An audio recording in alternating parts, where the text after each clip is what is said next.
topar un tema interesante que es respecto a los defectos del tubo neural, dándole un papel principal al mielomeningocele, ya que sabemos que este tiene una repercusión importante en la salud renal y urológica de los pacientes que lo padecen. Y también vamos a hacer hincapié en la afectación de los otros aparatos y sistemas que tiene este tipo de defecto del tubo neural.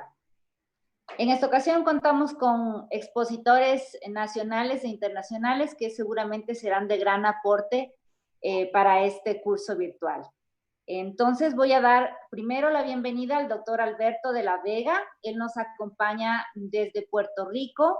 Él hizo su especialidad o su carrera en medicina en la Escuela de Medicina de Puerto Rico. Posteriormente realizó su especialidad en ginecología y obstetricia en el Hospital Universitario también en Puerto Rico. Tiene una amplia experiencia de casi 32 años como docente y dirige la División de Diagnóstico Prenatal en el Hospital Universitario de Puerto Rico.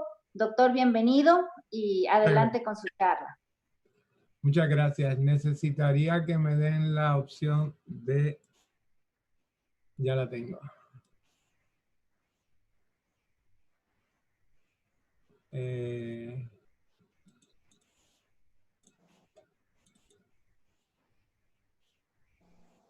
Muy bien. Muchas gracias por la invitación y es un placer estar aquí con ustedes en un congreso tan novedoso y a la misma vez interesante como es el que están llevando a cabo. En cierta forma estoy un poco fuera del grupo, creo que soy el único obstetra ginecólogo en esta charla, pero el tema que me pidieron que tratara definitivamente es uno muy importante para nosotros los obstetras ginecólogos y sobre todo aquellos que estamos envueltos en el diagnóstico prenatal, sobre todo día a día, ¿verdad? Los defectos de tubo neural abiertos los reconocemos desde hace más de 4.000 años. Es una de las anomalías congénitas más comunes a las cuales nos enfrentamos y a nivel mundial se ocurren unos 300.000 casos anualmente. En los países subdesarrollados constituye el 29, casi una de cada 3 muertes neonatales asociadas a anomalías congénitas. Por lo tanto, es un problema de salud importantísimo. La incidencia varía mucho de país en país, desde 1 o hasta menos de 1 por 1000, en algunos países hasta 7 por 1000, en algunas regiones de China. Los hispanos como grupo en general tenemos una incidencia bastante más alta que otros países. ¿Okay? De hecho, en los Estados Unidos, uno de los grupos, los Estados Unidos tiene una incidencia de defecto de tubo neural abierto de alrededor de 1 en 5.000 actualmente, y el grupo más afectado por estos defectos son los hispanos en los Estados Unidos. En nuestra isla, en Puerto Rico, antes del año 1995, teníamos una incidencia de alrededor de 1 de cada 750 nacidos vivos. Pero en los últimos 25 años, gracias a la campaña de suplementación de ácido fólico, hemos reducido esta incidencia, como pueden ver en la próxima laminilla, a casi 1 en 2.000. Para el año 95, como ven, justo en ese año se comenzó la campaña para el uso de ácido fólico y la suplementación de ácido fólico. Y gradualmente hemos logrado reducir esa incidencia y esa prevalencia al nacer significativamente al presente. La suplementación de ácido fólico es importantísimo en la dieta. No es suficiente una campaña para que la gente la use. Si no se lo agregamos a algunos productos farináceos, etcétera, no logramos gran cosa. La realidad es que en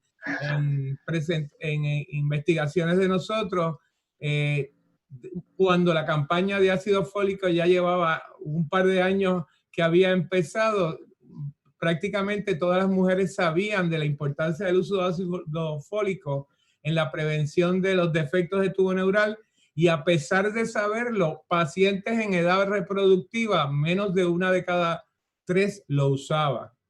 Claro, una de las razones principales es que 2 de cada 3 embarazos en Puerto Rico y en gran parte del mundo son no planeados. La mayoría de los embarazos no son planeados. Perdón. Cuando hablamos del diagnóstico prenatal de defectos de tubo neural, como tantas otras condiciones, siempre empezamos con un análisis de riesgo.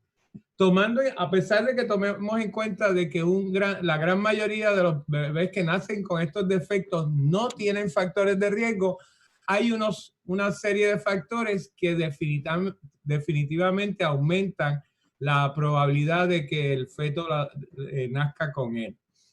Hay una serie de síndromes genéticos, muchos de ellos problemas como cromosopatías, como la trisomía 13, pero también hay otras condiciones y defectos genéticos que pueden asociarse a defectos de tubo neural. Por eso es tan importante que en la evaluación prenatal siempre identifiquemos no solo el problema, sino si hay algún otro tipo de anomalía que podría apuntar a un síndrome genético. Deformaciones intrauterinas causadas por las bandas amnióticas, el uso de algunos medicamentos como el ácido valproico, que aumenta el riesgo de espina bífida por casi 20 veces, otros medicamentos como los antagonistas del ácido fólico, y en nuestra población en particular hemos identificado que el 20% de los pacientes que tienen bebés con defecto de tubo neural tienen o deficiencias de folato o una condición genética como ser heterocigótico para el gene de metiltetrahidrofolato reductasa, la cual su ausencia aumenta significativamente el riesgo de tener un hijo con defecto de tubo neural.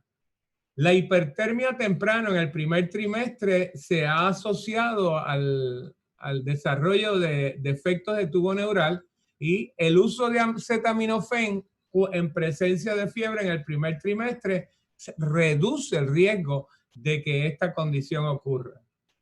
Es un dato que hay que conocer porque muchas veces las pacientes, por estar en el primer trimestre, a pesar de que tengan fiebre, a pesar de que tengan algún síntoma febril, evitan tomar medicamentos como el acetaminofén por miedo al efecto que pueda tener sobre el feto, cuando es todo lo contrario. Podría reducir el riesgo particular de esta condición.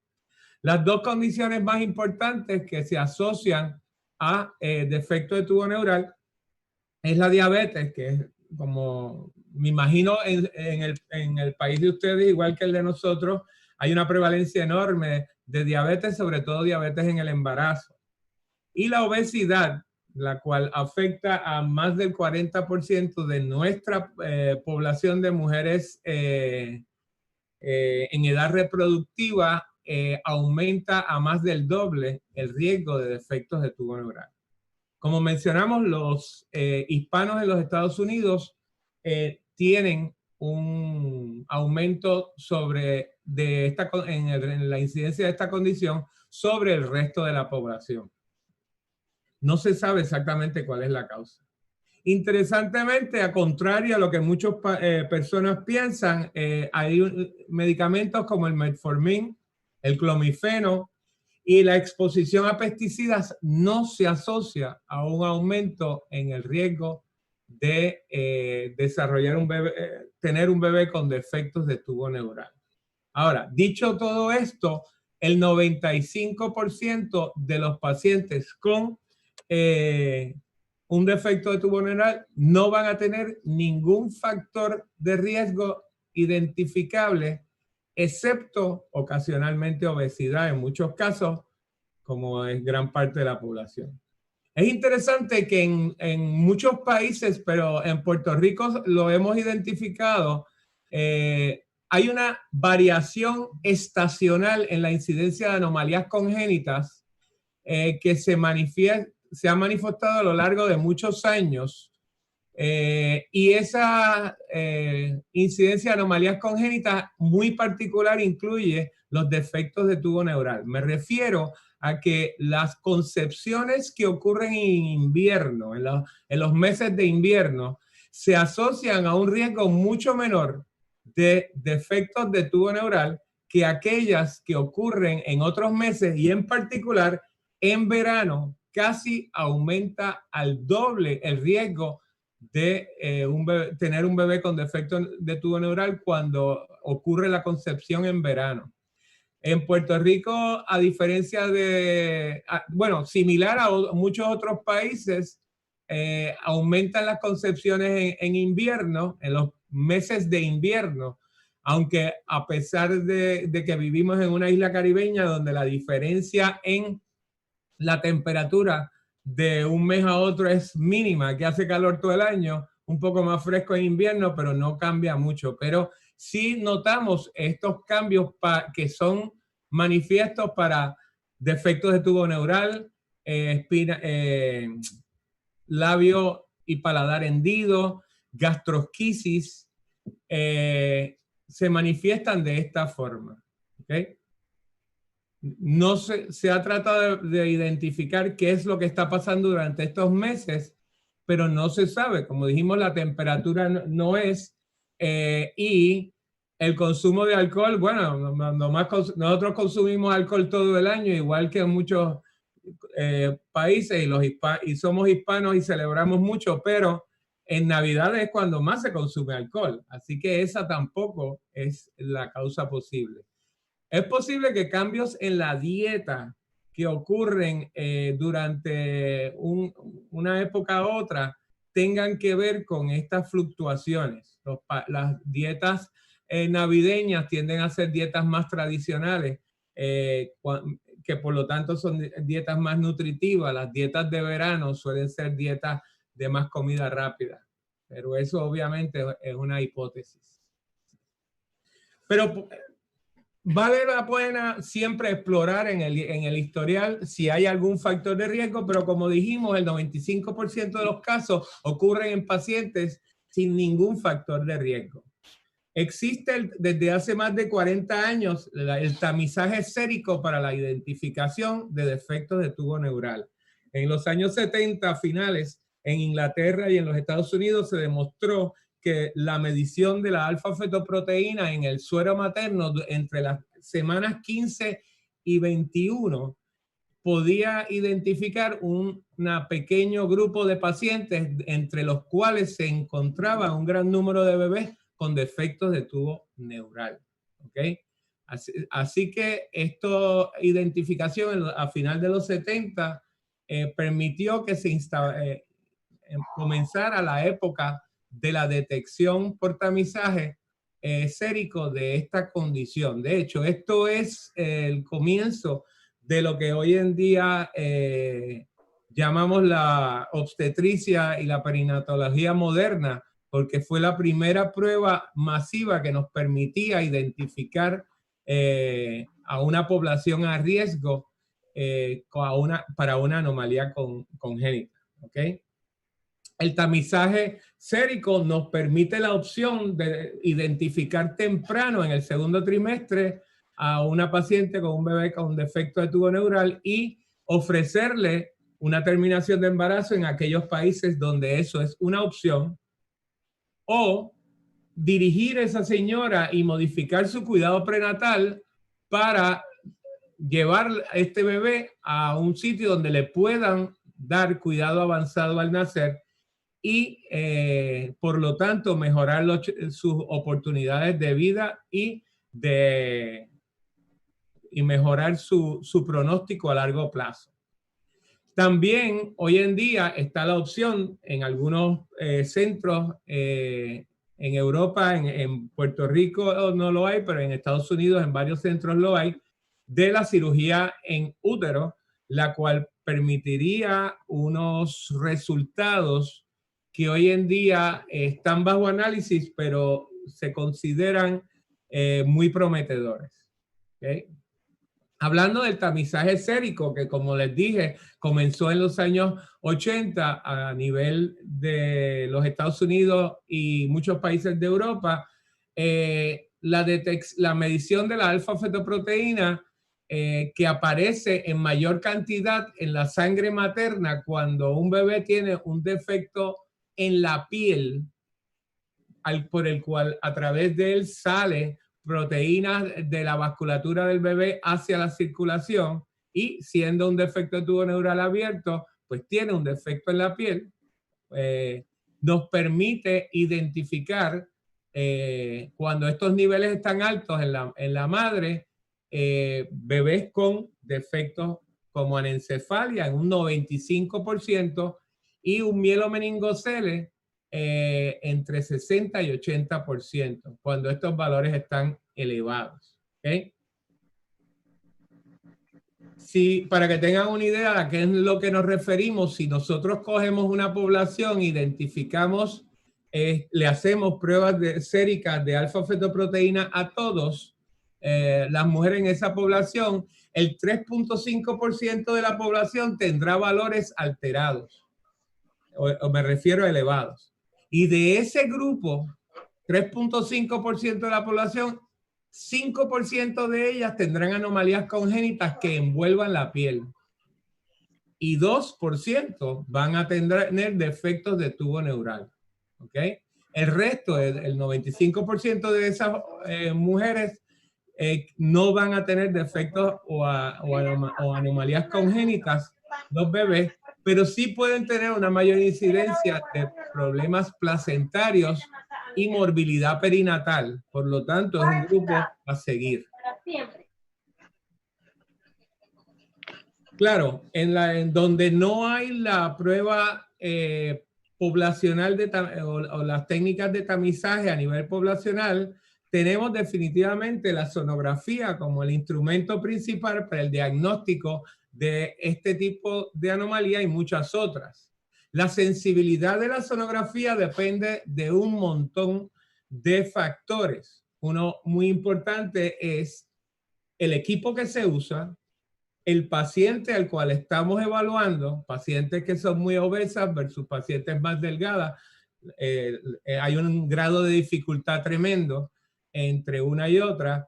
El tipo de anomalía que estamos buscando, hay anomalías que se prestan más para el diagnóstico prenatal que otras. La experiencia del sonografista y la edad gestacional en la cual hacemos el estudio. Si, por ejemplo, hacemos estudios entre 12 y 14 semanas con buenos equipos y personal bien adiestrado, podemos identificar hasta un 90% de los casos de anencefalia, 90% de los casos de encefaloceles y los mielomeningoceles un poco menos de la mitad. ¿Okay? Claro, ya en el periodo óptimo de evaluación, que es ese entre las 18 y 22 semanas, donde el tamaño del feto es mucho mayor, el líquido amniótico nos permite una buena ventana de evaluación y el diagnóstico mejora dramáticamente. Y esperamos de sensibilidades diagnósticas para anencefalia y encefaloceles de 100% y para mielomeningoceles de 95% o más. Muchos centros citamos sensibilidades de 99% más para este tipo de condición. El diagnóstico sonográfico se basa principalmente en la identificación del defecto a nivel de la espina. La mayoría de estos defectos ocurren en la parte inferior de la espina, en el área lumbosacral, que en un bebé en vistas transversas podemos identificar como en la foto que tienen a su izquierda, la flecha identifica no solamente el defecto a nivel de la vértebra, la cual está abierta en su parte más cerca de la piel, sino ven cómo está... ¿Cubre todo? Cómo protruye el defecto fuera de la piel. En una vista sagital como la que tienen a su derecha, pueden notar saco herniado del mielomeningocele, el cual se identifica. Ahora, así como están de bonitas esas fotos y muchísimas son las veces donde o esto está roto y no se ve, o el bebé está en una posición que no permite esta evaluación. El bebé está, la placenta está anterior, la paciente es muy gruesa y no podemos ver esto. Una de las cosas que mejor o que más ha ayudado en el diagnóstico prenatal de estas condiciones es la identificación a final de los años 80 de los marcadores intracraneales de espina bífida.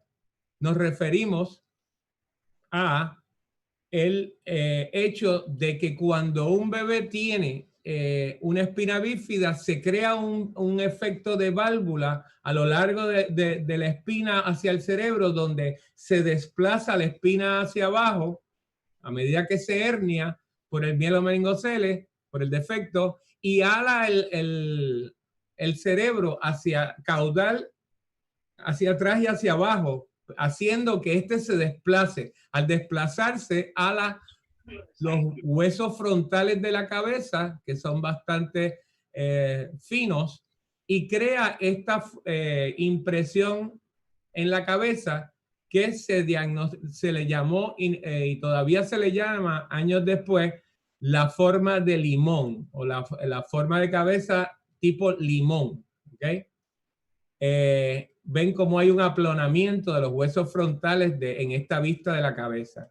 También esa tracción que se crea tiende a agrandar levemente el ventrículo lateral y hace que el cerebelo, que al desplazarse posterior y caudal, cree una forma muy particular, la cual se le ha llamado la forma de la banana. Fíjense cómo este cerebelo aquí tiene esta forma desplazada hacia atrás, la cual crea esa forma que está aquí en la línea roja, que le han llamado la forma de la banana o el signo de la banana.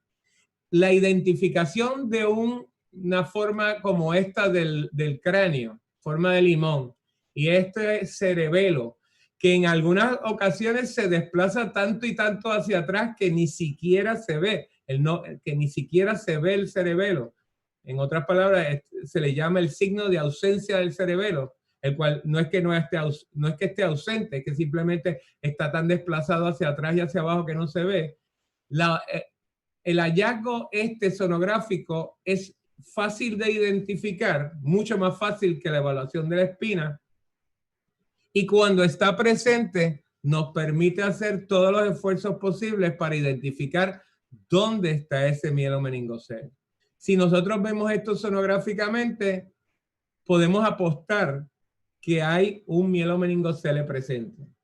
El 95% de todos los defectos de tubo neural abierto de la espina van a presentar estos signos durante el segundo trimestre y por lo tanto es una ayuda diagnóstica increíble. Claro,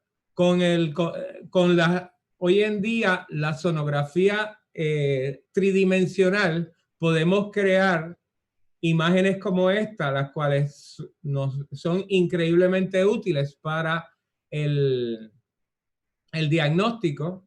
¿Okay? Podemos obtener imágenes volumétricas de la espina y viajar por toda la espina, mientras a la misma vez que lo vemos de esta forma, lo vemos en una vista transversa analizando la espina, o en una vista coronal, o en una vista tridimensional. O crear imágenes como esta, obviamente, pero esto es más bien algo que se crea para que el paciente tenga una buena idea de lo que está pasando en el caso de una anencefalia.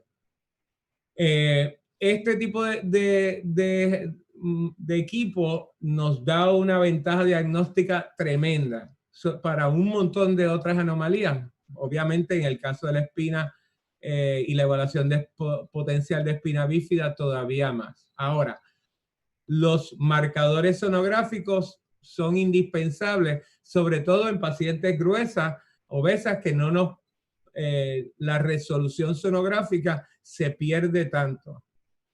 Una cosa que la gente no se da cuenta cuando hacemos diagnóstico prenatal es que para una misma frecuencia sonográfica, la resolución, que quiere decir la capacidad de identificar dos puntos como dos puntos aparte, la resolución sonográfica se pierde por cada centímetro de profundidad para una misma frecuencia por un factor de 10. En otras palabras, agréguele 10 kilos de peso y vamos a ver 10 a 100 veces menos lo que está en términos diagnósticos. De hecho, en pacientes con un índice de masa corpóreo de más de 35, se ha demostrado que la sensibilidad diagnóstica de anomalías congénitas se reduce en el segundo trimestre por un 50%. Y si hay algo que tenemos en Puerto Rico y hay en todo el mundo ahora, es una epidemia increíble de obesidad, aún en los pacientes más sin complicaciones. Tomando esto en cuenta, los marcadores sonográficos intracraneales todavía tienen mucho mayor valor. Cuando identificamos la presencia de un defecto de tubo neural, hay una serie de pruebas adicionales que nos pueden ayudar. En realidad, el uso de resonancia magnética no se hace de costumbre, pero hay casos donde podría ayudarnos para identificar alguna otra anomalía que pudiera estar presente. En estudios donde después de un diagnóstico se le ha hecho un índice, una resonancia magnética, se ha visto que hasta un 40% de los casos pueden haber cambios o modificaciones en ese diagnóstico. Claro, no hay un cambio significativo en pronóstico a largo plazo, por lo tanto, es una tecnología cara que es difícil de justificar.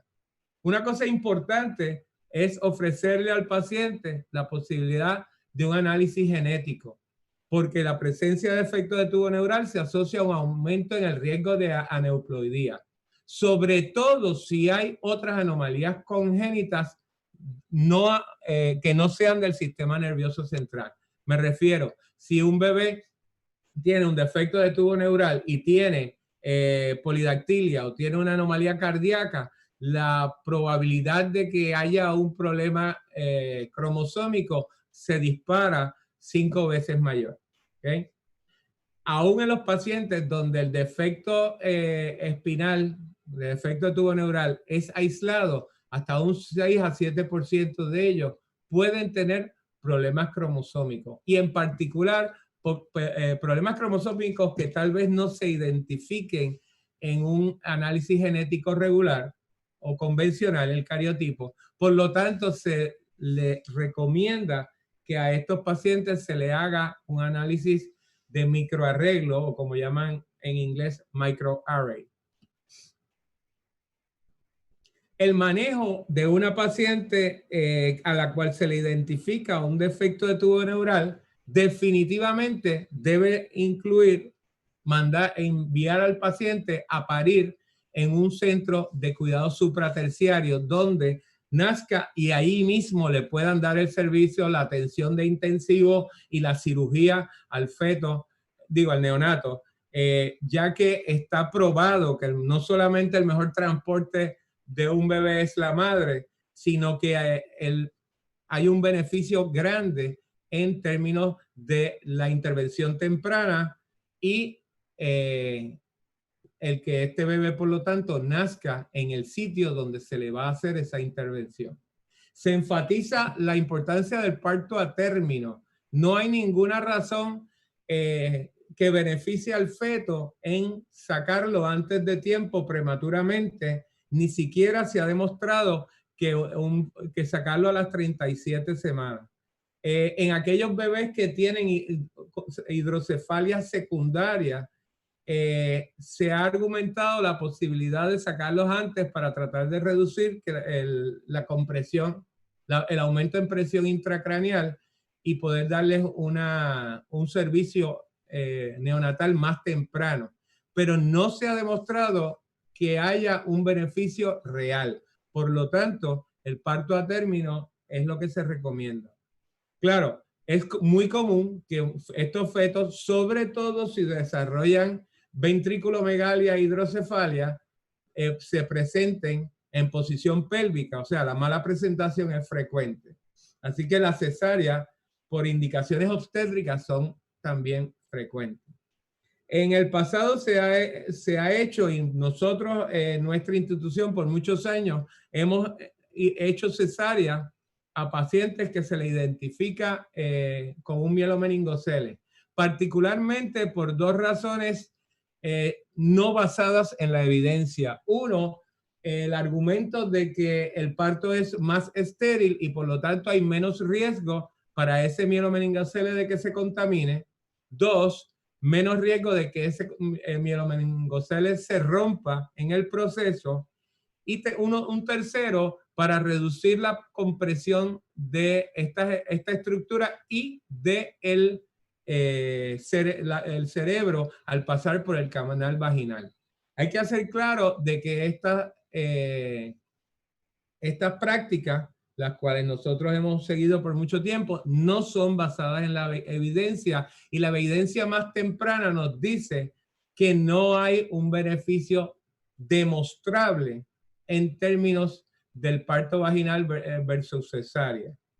Claro, hay unos beneficios muy prácticos, que es preparar al equipo para recibir a este bebé, coordinarlo con los servicios de neonatología y neurocirugía para que lo puedan atender en un tiempo particular, no que vayan a hacer un viernes a las 9 de la noche, claro. Y eso serían consideraciones muy particulares y muy razonables, ¿ok? Así que eso, pero entendamos claramente que no hay una ventaja demostrable para el bebé en términos de pronóstico a largo plazo. En conclusión, el diagnóstico de mielomeningocele y los defectos de tubo neural hoy en día deberían aproximar el 100% de los casos con experiencia, buen equipo y la edad gestacional correcta. ¿Okay? Sabemos que un programa de tamizaje sérico a nivel nacional es posible, sobre todo cuando el acceso a la sonografía de alta resolución está limitado. Y la detección temprana de esta y otras anomalías congénitas mayores permite la modificación del cuidado prenatal con vías a optimizar estos resultados perinatales. En particular, el hacer a este paciente, darle acceso a cuidado postnatal de alto nivel. ¿Okay?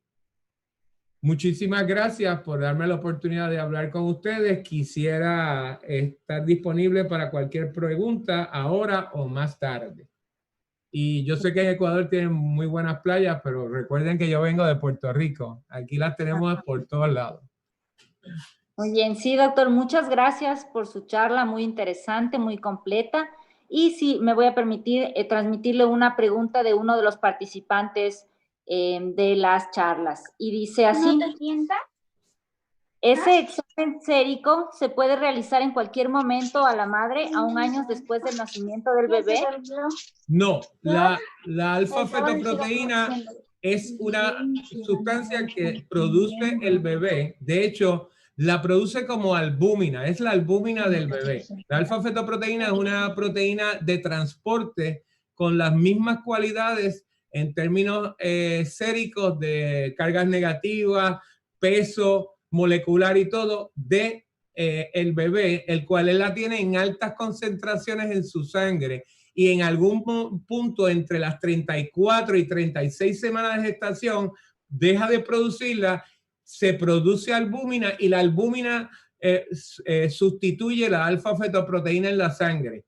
Hasta el punto de que nosotros, si nos toman muestras de alfa-fetoproteína, tendríamos pruebas en valores extremadamente bajos.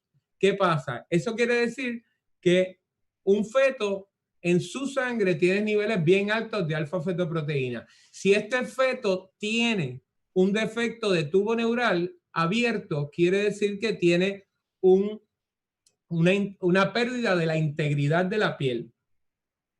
y esa pérdida de integridad de la piel hace que suero pase al líquido amniótico y ese suero contiene una alta cantidad de proteínas, de alfa-fetoproteínas, y al aparecer en el líquido amniótico empieza a aparecer en la sangre materna en mayor concentración.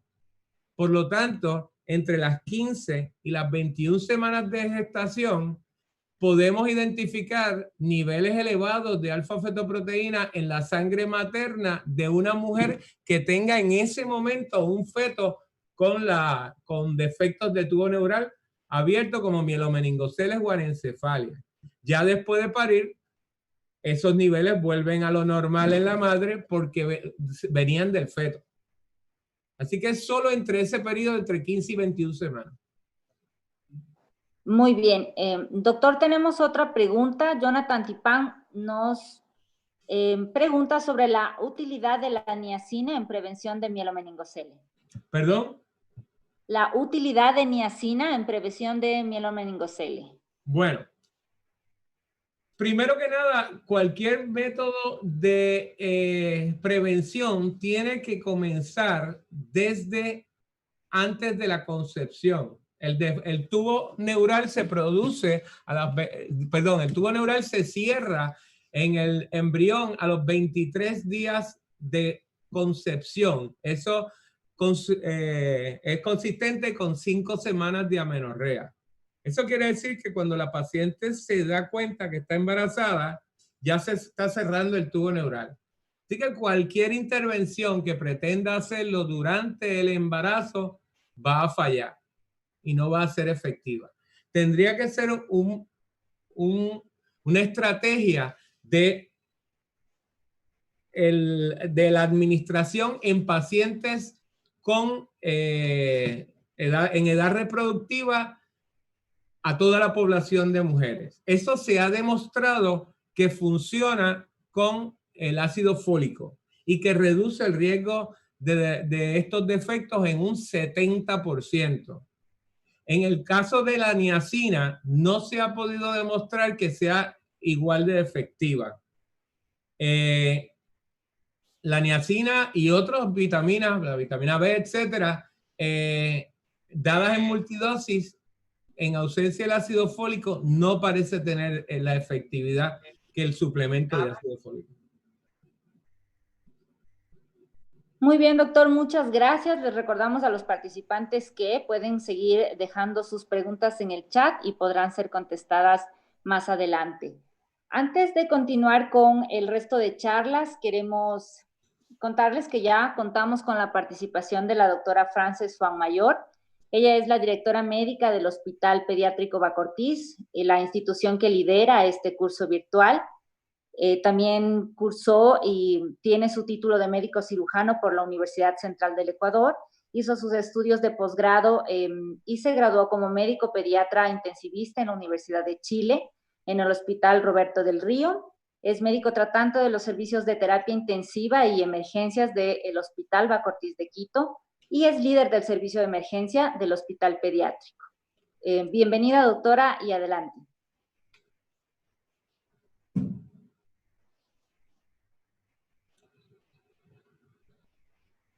Ella va a dirigir unas palabras a los participantes.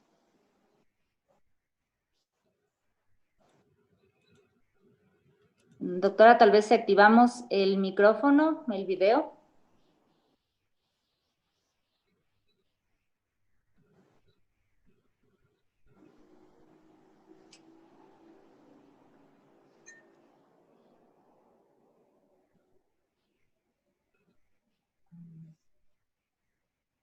Nos permiten un momento, parece que estamos teniendo algún problema, pero lo estamos resolviendo.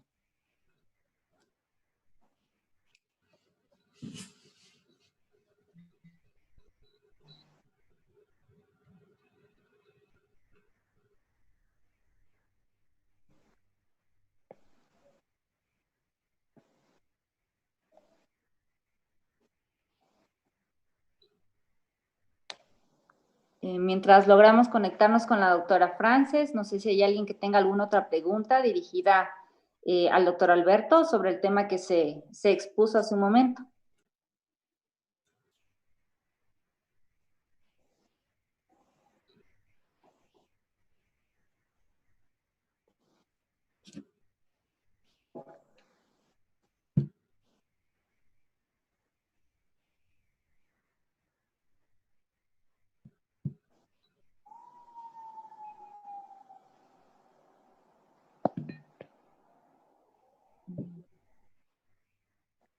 Ok, muy bien. Bueno, mientras resolvemos estos problemas de conexión con la doctora Frances, vamos a continuar con la siguiente charla planificada.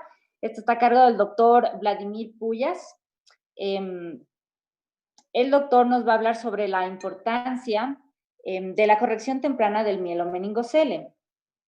El doctor Vladimir es doctor en medicina y cirugía por la Universidad Laica Eloy Alfaro de Manabí, especialista en neurocirugía por la Universidad Católica de Argentina, especialista en neurocirugía infantil en el Hospital de Pediatría Garrahan en Buenos Aires, Argentina. También tiene una especialidad en cirugía de plexos y nervios periféricos en el Hospital de Clínicas José de San Martín en Buenos Aires, Argentina. Vladimir, bienvenido y adelante con tu tema.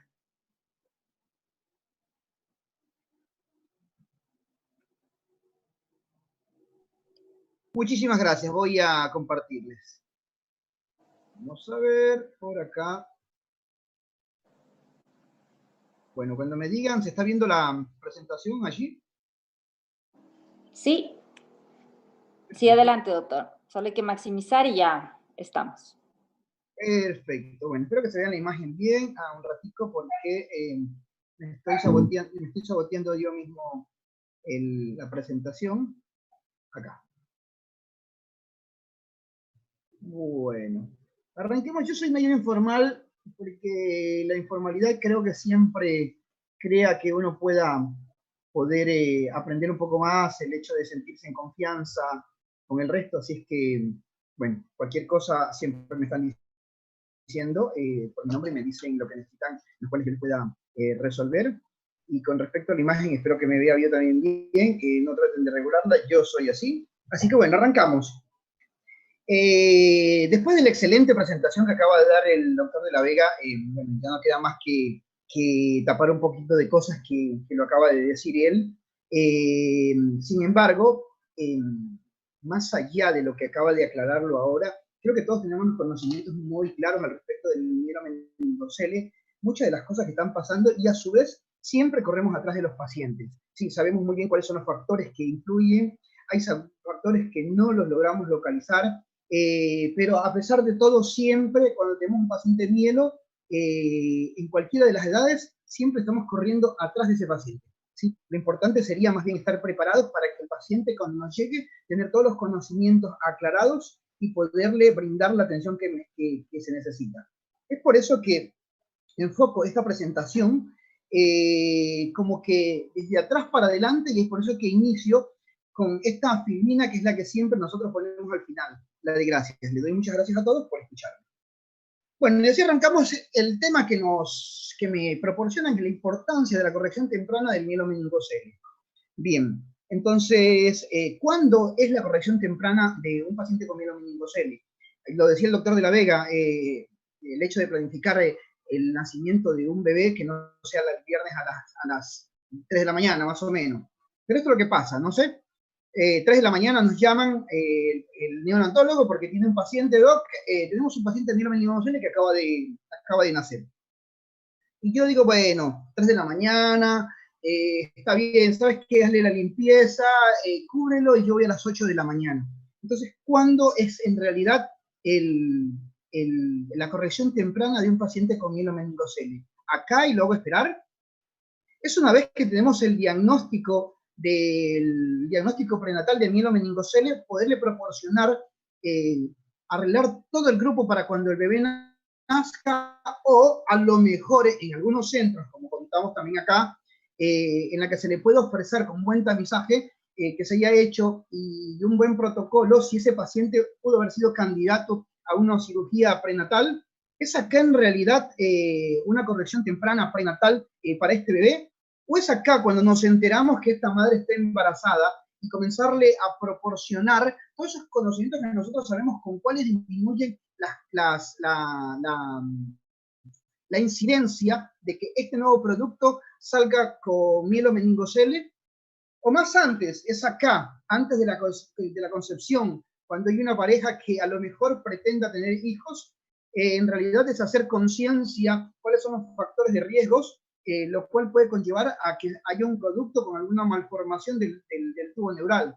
Pero mucho más allá todavía, es en la población joven, la población que es en edad fértil, poder hacer conciencia de cuáles son las alteraciones o las conductas que nos pueden conllevar a tener productos con esta patología. Y en realidad lo tenemos claro, que uno de los principales es el hecho de la reducción del ácido fólico, de los folatos, sobre todo uno de los principales, y esto en los alimentos. Entonces lo ideal en realidad sería una buena dieta con ácido fólico, 4 miligramos por día en las mujeres de edad fértil. Esto sería lo ideal, ¿sí? Pero bueno, hay algunas cosas que van cambiando y que no siempre las podemos contar con una buena dieta y menos el ácido fólico en toda la población. Bueno, y así tenemos entonces, ¿qué tenemos para hablar sobre el mielomeningocele? Es una malformación congénita que consiste en una disgenesia de los elementos que envuelven la médula espinal y en ocasiones una displasia de la propia médula. O también podemos decir que es un defecto del tubo neural por una falla del cierre en algún punto a lo largo de la médula espinal en desarrollo, dando un efecto en dominó del cierre posterior y fallido de la dura madre, de los elementos vertebrales posteriores, del músculo, de la fascia y de la piel. Como epidemiología o incidencia, se carece de unos datos totalmente actualizados en nuestra región. ¿Sí? Sin embargo, se estima que menos de uno, el 0.98% por cada 1.000 nacidos vivos. Esto coincide con las estimaciones mundiales sobre la enfermedad y lo que había dicho también el doctor de la Vega, que más o menos coincide también con los casos que se presentan en algunas zonas de Estados Unidos. Bien, con respecto a la etiología, ya sabemos que es multifactorial. Hay factores ambientales, factores genéticos, de hecho, y lo vuelvo a recalcar, en la presentación previa se habló de esto, las familias que tienen un hijo con mielomeningocele aumenta que su segundo hijo tenga unas altas chances mayores de también presentar mielomeningocele y que uno de sus padres sea mielomeningocele aún mucho más. Factores nutricionales, pues arrancamos la exposición con esto. Un déficit nutricional, disminución de folatos, de zinc, de vitaminas, la obesidad está también implicada y la diabetes mellitus de igual forma. Factores socioeconómicos, obvio, como lo habíamos dicho al principio, lo ideal era eso, una buena dieta, pero si no hay plata para poder comer, obvio, aumentan más las posibilidades de que estas patologías, como cualquier otra, aumenten. Y los factores farmacológicos en las pacientes con patologías convulsivas que toman anticomerciales aumenta también el riesgo. Con respecto a la neurología, no vamos a hablar porque creo que esto lo conocemos muy claramente. Lo único que necesitamos recordar es que hay dos neuroporos. Uno que se cierra el día 21 y el otro, el neuroporo posterior, el día 23 y el día 26. Esto está asociado con el desarrollo del mielomeningocele por el no cierre, aunque hay una teoría también que es que si se logra cerrar, pero al día 26, en realidad la quinta semana más o menos, hay una ruptura del neuroporo posterior en la que lo que conlleva la formación del mielomeningocele. Bien, el mielomeningocele, las cosas sí que tenemos claras y todos hemos visto esta presentación en algún momento en nuestra guardia, en nuestro momento de formación o ahora en nuestra vida profesional diaria. El 85% de los mielos se presentan en la columna toracolumbar caudal, el 10% se presentan en la columna torácica y el 5% a nivel cervical. Lo que sí hay que tomar en cuenta cada vez que recibimos un paciente con mielomeningocele es la gran asociación a otras patologías. Y las principales son la hidrocefalia, el Chiari, y después, obviamente, lo que nos lleva a estas charlas, la vejiga neurogénica, trastornos de espasticidad, en fin, una serie de patologías asociadas que las iremos viendo unas más que otras. Con respecto a las manifestaciones clínicas, en realidad, a ver, es un trastorno del desarrollo del sistema nervioso, por lo tanto lo que vamos a tener es foco neurológico. Y esto es la base para poder clasificar a los pacientes con mielomeningocele y poder tener en mente cuáles son las expectativas tanto de vida de patologías y de independencia de este paciente. Así tenemos 4 grados de mielomeningocele. El grado 1, en la que el paciente tiene una paraplegia completa, el paciente no mueve nada de sus miembros inferiores. En el grado 2, este paciente logra flexionar la cadera, el muslo sobre el tronco. En el grado 3, hay una extensión de la pierna sobre el muslo, y en el último grado, en el grado 4, el mejor de todos, el paciente logra tener una flexoextensión del pie. En todos estos 4 grados hay una vejiga neurogénica, y en el 4º grado, como es un chico casi normal, lo único que tiene básicamente es una vejiga neurogénica. Y con respecto a la parte sensitiva, la mayor parte tenemos alteraciones de la sensibilidad de los esfínteres, del detrusor, de la vejiga neurogénica, en fin. Bien, con respecto al diagnóstico, también valga la pena decirlo, que ya se habló todo en la presentación previa, pero la ecografía puede llegar a una... Hay que usar profilaxis temporal hasta que usted resuelva estos problemas y se pueda eliminar de la profilaxis.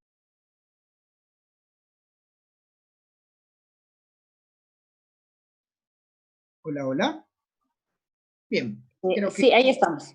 Adelante. ¿Me decía algo? No sé si fue pregunta, ¿no? Bueno. Estaba hablando con respecto al diagnóstico, que la ecografía en este momento puede llegar a una sensibilidad del 100%, y esto, lo siguiente con respecto a la lipoproteína, que ya se le había hablado en suero, en fin, y también la resonancia magnética. En los países como los nuestros, países tercermundistas, la verdad es que no siempre tenemos, ni siquiera para patologías más severas, la resonancia magnética, y menos podemos muchas veces contar con una resonancia magnética como un método de diagnóstico prenatal. Pero bueno. Con respecto al manejo general, es un manejo multidisciplinario. Una vez que tenemos el diagnóstico, tenemos que poder saber quiénes son todos los médicos que van a estar involucrados en el manejo tanto de la madre como del paciente con mielomeningocele. La mayor parte, y aunque si bien es cierto, no está demostrado el beneficio entre el parto y la cesárea electiva la seguimos tomando nosotros como opción, el hecho de poder preparar el resto del equipo y saber en qué momento van a nacer nuestro bebé. La evaluación integral tanto de la madre como del paciente en el momento que se recibe, poderle dar un grado del mielomeningocele para poderlo evaluar postquirúrgicamente. Se le indica o se le sugiere al equipo de neonatología que inicie profilaxis con antibióticos para disminuir los riesgos de meningitis. El paciente se le coloca en pronación para que no esté presionado el mielomeningocele, y siempre se trabaja en un medio libre de látex, con curaciones con suelo fisiológico tibio por arrastre, para liberar todos los residuos que pueda tener encima sobre el mielo, y se lo cubre con un nylon y con cinta adhesiva hipoalergénica. Esto deberíamos resolverlo antes de las 72 horas, pero estamos hablando de las 72 horas como recurso en la que se esté prolongando tanto. El mielomeningocele en nuestra formación es una urgencia quirúrgica. El paciente llega y se opera al momento que está llegando al hospital. Obvio, siempre y cuando no tenga ninguna otra alteración, lo cual nos puede impedir. Bien, yo les traje aquí más o menos, es un video que nosotros utilizamos en el hospital para informar a los pediatras y al equipo general de cuál es el manejo del mielomeningocele en el momento que nos llega con respecto a la curación. Bueno, este es el paciente, es un muñeco en este caso, pero utilizamos guantes de vinilo, libres de látex. Voy a ir adelantando para ir ganando un poquito de tiempo. Lo sabemos usar, ponernos los guantes, en fin. La intención es esto: limpiar con clorexidina alrededor de la lesión del mielomeningocele en la piel sana. Sacamos el unto sebáceo, esto con clorexidina. Limpiamos bien. No aplicamos la clorexidina ni ninguna sustancia irritable sobre el defecto del mielo. Luego, con un suero tibio, suero fisiológico, irrigamos la lesión solamente por arrastre. Solo por arrastre. sin tocar la lesión. Secamos bien en la piel sana, en donde vamos a colocar la cinta.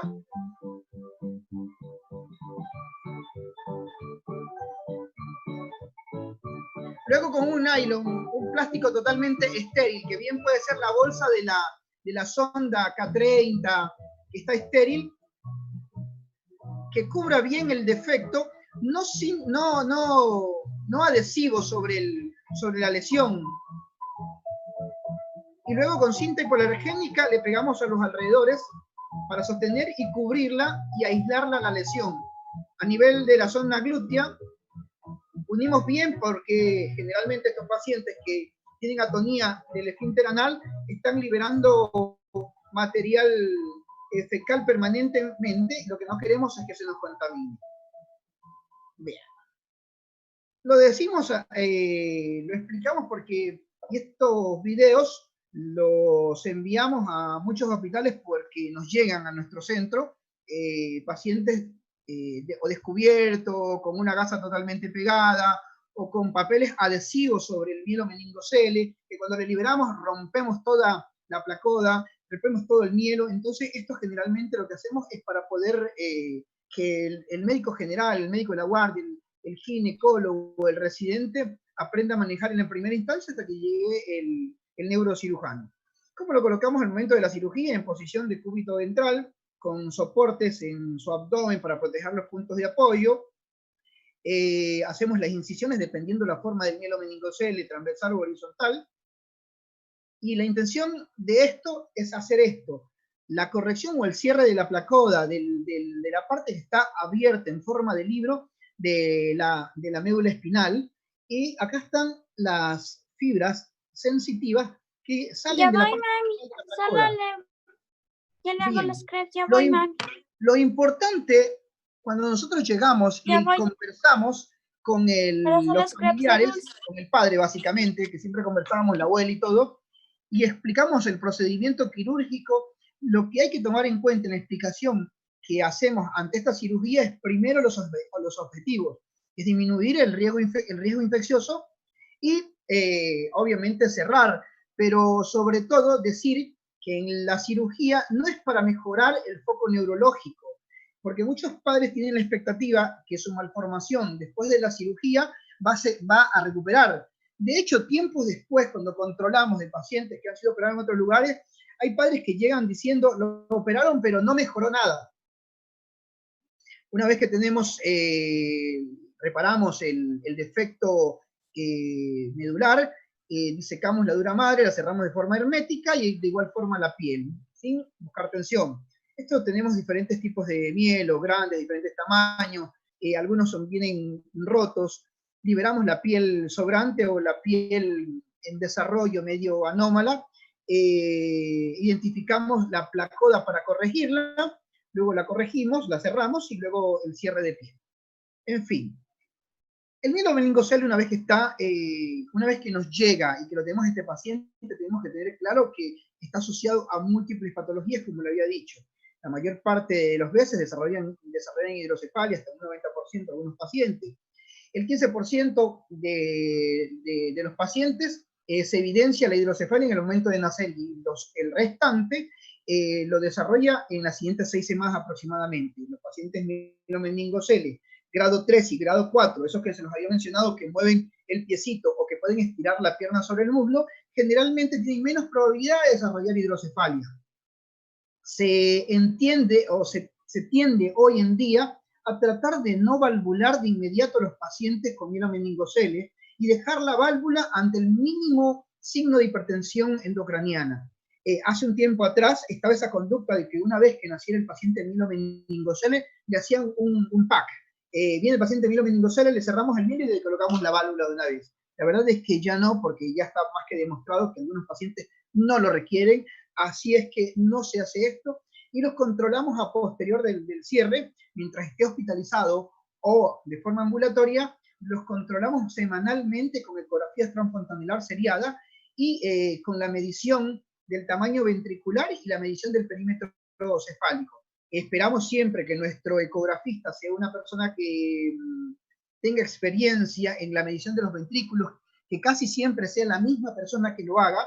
Le solicitamos, de no ser así, que siempre nos mide el diámetro supratalámico y no tomamos como referencia algunos diámetros que toman algunos ecografistas, que es el diámetro occipital, puesto que, como ya se había dicho también en la exposición anterior, es como que si nosotros nos imaginábamos un edificio en la que tiene roto la tubería del agua abajo, todo tiende a irse para abajo, entonces así tiene una fosa posterior pequeña, tiene la protrusión de las amigas cerebelosas a través del agujero magno, y los ventrículos laterales están agrandados en la parte occipital. Esto se denomina como colpocefalia, y las personas que no están tan adiestradas en el ojo, con el ojo, al ver este tipo de ventrículos, pueden asociarlo en primera impresión como una hidrocefalia.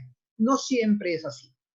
Bien, de hecho aquí está, esto es como la forma característica de un cerebro de un mielomeningocele con un diámetro anteroposterior mayor que el diámetro transversal, con los ventrículos a nivel occipital dilatados, la colpocefalia, con ventrículos anteriores pequeños. No tengo aquí, no está la imagen sagital en donde se ve una hipoplasia del cuerpo calleoso o agenesia de la parte posterior. Son todas las características imagenológicas que podemos encontrar.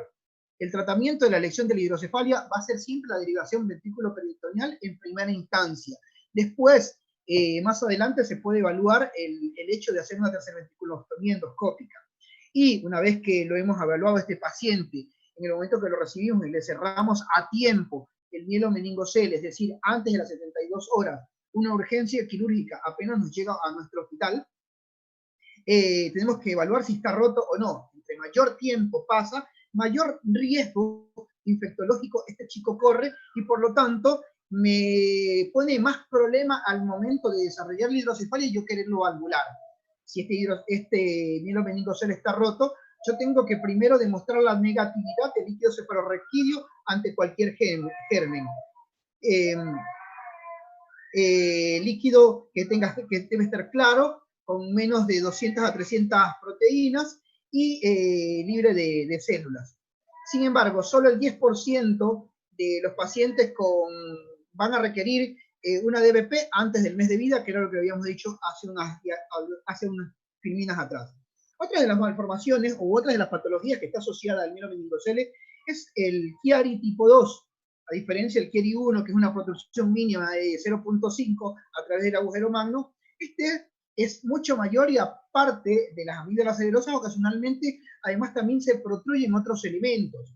Bien, es una herniación entonces de las amígdalas, del vermis cerebeloso, del bulbo, a veces hasta de la misma protuberancia. El cerebelo, como habíamos dicho, es hipoplásico porque la fosa posterior es pequeña, es verticalizada.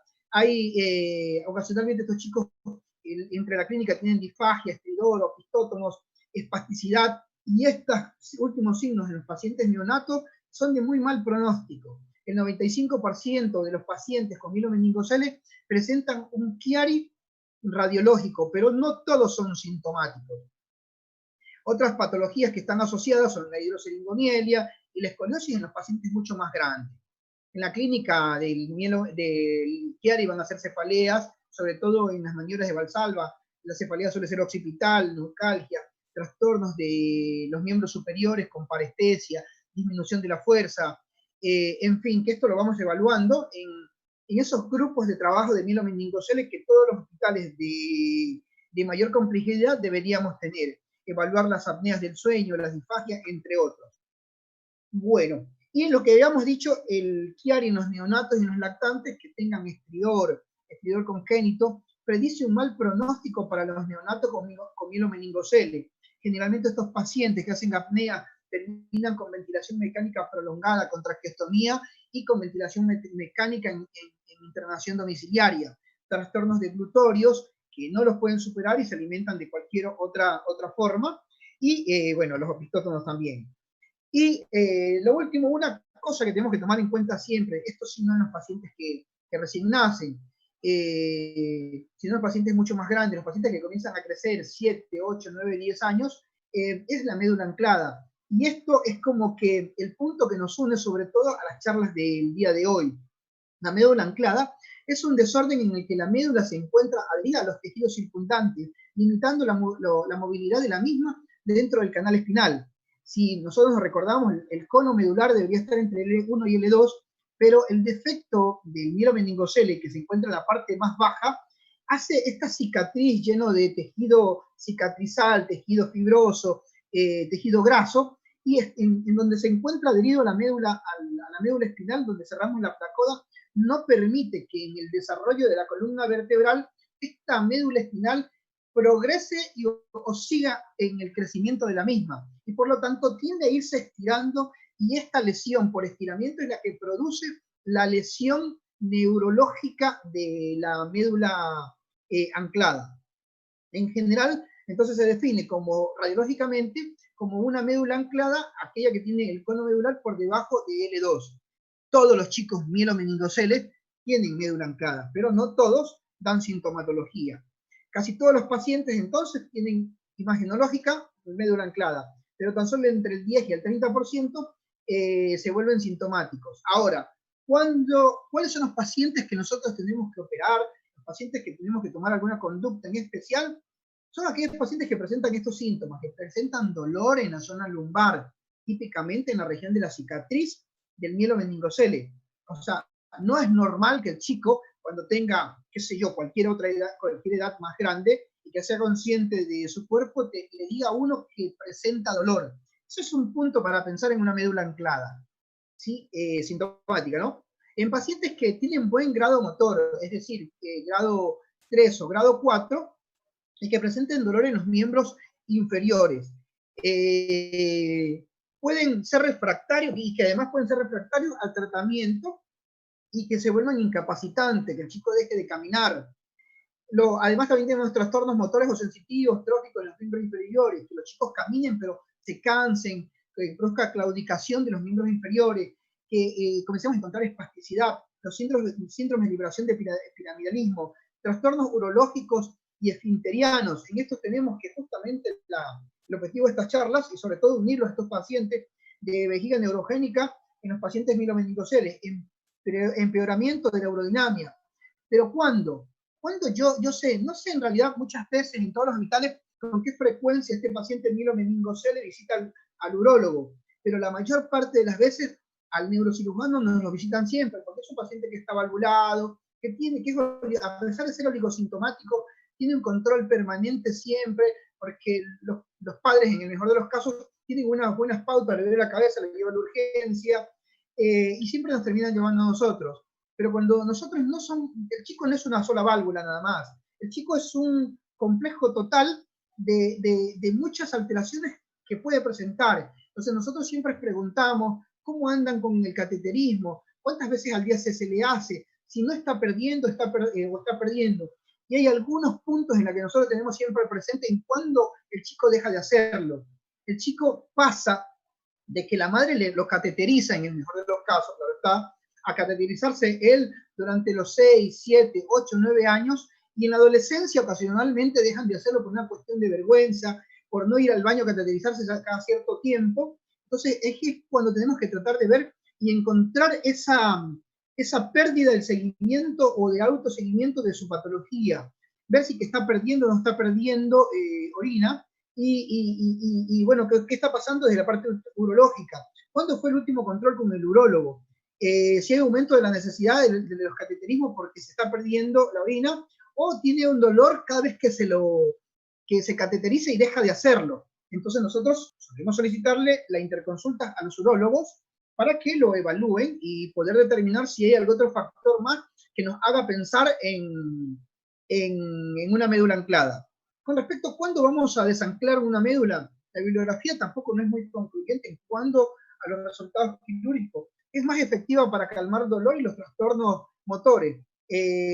La distorsionada anatomía de esta parte y las adherencias en realidad no permiten una gran liberación, pero el hecho de llegar y poder soltar un poco la médula va a facilitar que le mejore la sintomatología de nuestro paciente. Y vuelvo a recalcar, ¿cuándo es el tratamiento precoz de este mielomeningocele? En el futuro, y esperemos, cuando digo futuro, sea para todos nosotros, ¿sí? la cirugía fetal se pueda llevar a cabo en todos los centros. Sería espectacular. Nosotros, bueno, acá sí contamos con centros en donde se hace cirugía fetal, pero debe ser un equipo entrenado y grande para el manejo de esto en un hospital que corresponda. Nosotros en el Hospital Garrahan, de hecho, no contamos con esto porque no es un hospital general, así que no tenemos pacientes embarazadas, ni una terapia intensiva de adultos, ni algunas cosas que no los podemos llevar. Pero hay otros lugares de acá en la ciudad, como el Hospital Italiano y el Hospital, bueno, se me escapa el nombre ahora, en donde se realizan. Y así tenemos el Hospital Austral, en donde es el pionero aquí en Argentina, en donde se ha llevado a cabo las cirugías fetales. Se presentó este trabajo hace un par de años con 21 casos y ahora llevan como 36 casos operados y pasaron a una siguiente fase, porque esta primera fase la hacían con uterotomía, ahora la están haciendo por vía endoscópica. Y bueno, en realidad les está marchando todo perfecto. Este es el equipo de cirugía fetal con el doctor Echegaray, que es el perinatólogo que está acá, y este es el doctor Fernando Palma, que es un neurocirujano pediátrico formado en nuestro hospital. Bueno, esta es la primera fase y ahora pasaron a la mínimamente invasiva, en lo cual ya iban creo que iban como 4 o 6 pacientes ya operados, yendo todo perfecto, ¿no? Bueno, ¿qué es lo que hacen ellos después de hacer un buen protocolo para poder ubicar cuál es el paciente candidato a tener el beneficio de una cirugía intraútero?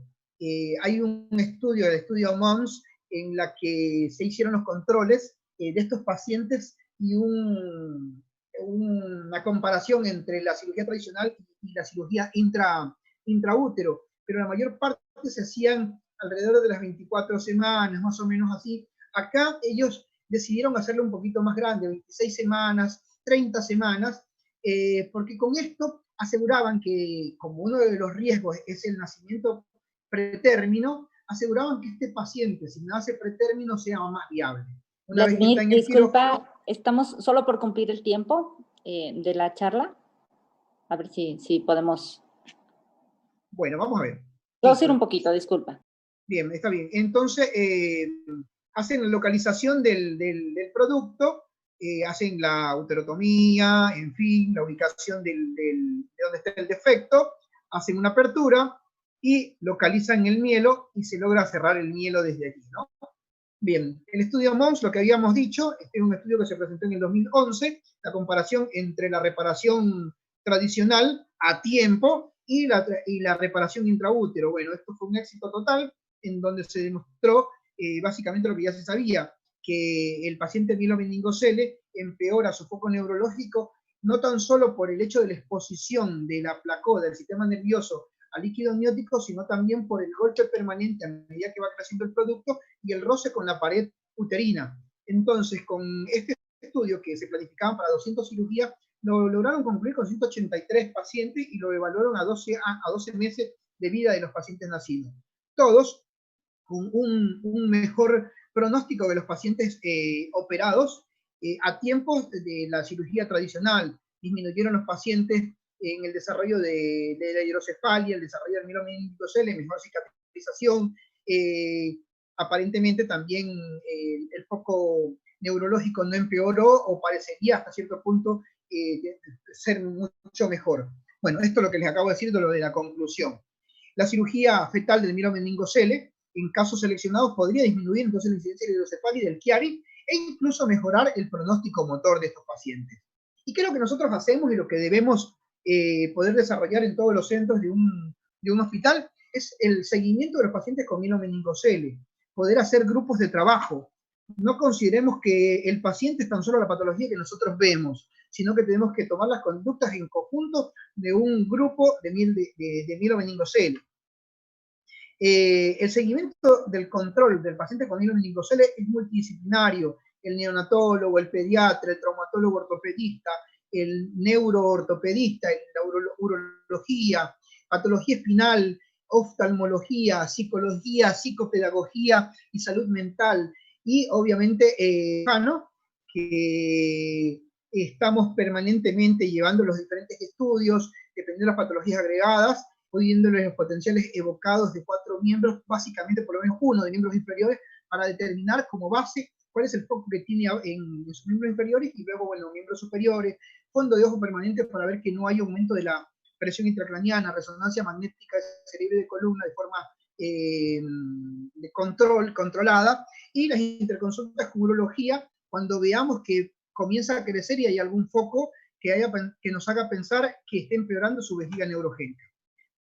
La constelación de las patologías asociadas, ya hemos dicho, que lo que vamos a hacer es el control estricto evolutivo, las buenas pautas de alarma, el manejo interdisciplinario y la toma de decisiones en conjunta con todos los servicios, la prevención y el diálogo con los padres siempre. Siempre poder conversarle y explicarle toda la patología desde el primer día que uno opera a este paciente. El niño con mielomeningocele requiere un control permanente toda la vida. Niño, toda la vida, es decir, cuando deja de ser niño. Y entonces aquí cuando nosotros tenemos que desarrollar los servicios de patología de transición, porque tenemos un problema con estos chicos, y es que cuando dejan de ser chicos no hay quien los siga. Las especialidades pediátricas dejan de querer verlos y las especialidades quirúrgicas no saben atenderlos. Entonces, la importancia de la corrección temprana en mielomeningocele, ¿cuáles son?